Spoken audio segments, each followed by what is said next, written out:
તો જો અહીંયા આપણે શું કર્યું છે તો કે અહીંયા આપણે એક ધાતુની પટ્ટી લીધી, બરાબર. હવે એના ઉપર આપણે અહીંયા અલગ અલગ જગ્યાએ શું કર્યું છે, મીણના ટપકા મૂકેલા છે, બરાબર. તો આ જે મીણના ટપકા મૂકેલા છે, હવે આપણે જોવાનું શું છે તો કે આપણે જોવાનું એ છે કે જ્યારે હું આ છેડો જે છે, બરાબર, કયો આ બાજુનો છેડો, એને હું ગરમ કરીશ તો શું આ જે છેલ્લું ટપકું જે છે મીણનું અથવા તો એની આગળનું જે ટપકું જે છે શું એ ઓગળશે ખરું? જો એ ઓગળે તો એનો મતલબ શું થાય તો કે એના ઉપરથી આપણે એવું કહી શકીએ કે ભાઈ અહીંયા ઉષ્માનું વહન થયું છે, બરાબર. ચાલો તો આપણે મીણબત્તીની મદદથી આને ગરમ કરવાની શરૂઆત કરીએ, બરાબર. જો એ ઓગળશે તો એનો મતલબ એ મીણ ઓગળીને અહીંયા નીચે પડશે, બરાબર. અને એના ઉપરથી આપણને ખબર પડે કે ભાઈ આ ઉષ્માનું પ્રસરણ જે છે એ ધાતુમાં આગળની તરફ થઈ રહ્યું છે.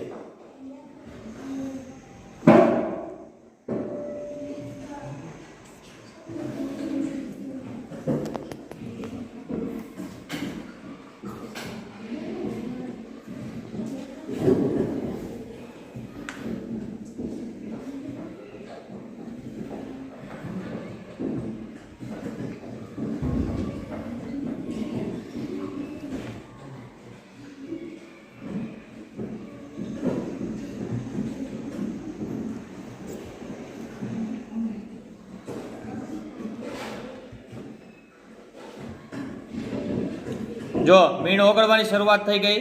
પહેલું જે ટપકું હતું ને આપણું, જો નીચે પડ્યું. જો આપણું પહેલું જે મીણનું ટપકું હતું, જે લોકોને ન દેખાતું હોય, અડધા આ બાજુની સાઈડ અને અડધા આ બાજુની સાઈડ આવી જાવ વિદ્યાર્થી.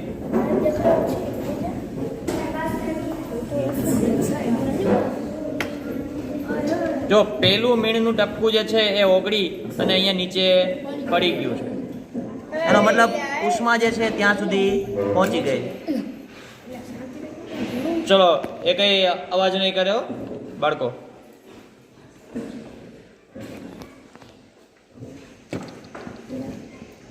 હ્યુમન ટોર્સો નીચે ન પડે, ધ્યાન રાખો.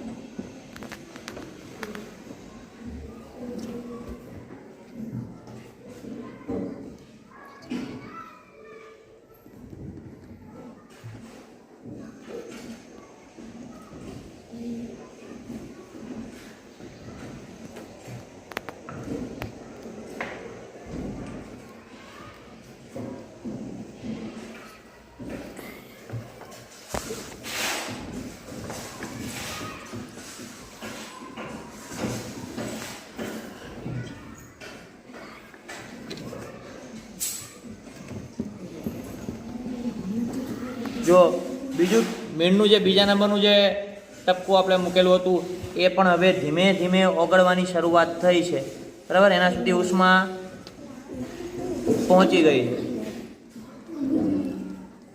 અવાજ ન થવો જોઈએ કે એનો.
મીણનું એ પણ બીજા નંબરનું ટપકું જે છે એ પણ ઓગળવાની શરૂઆત થઈ ગઈ છે.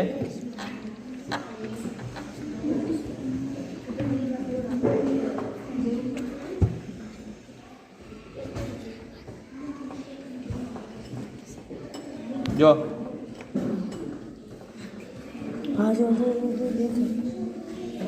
છે હા દેખાય ઓગળી ગયું. હા નીચે પડે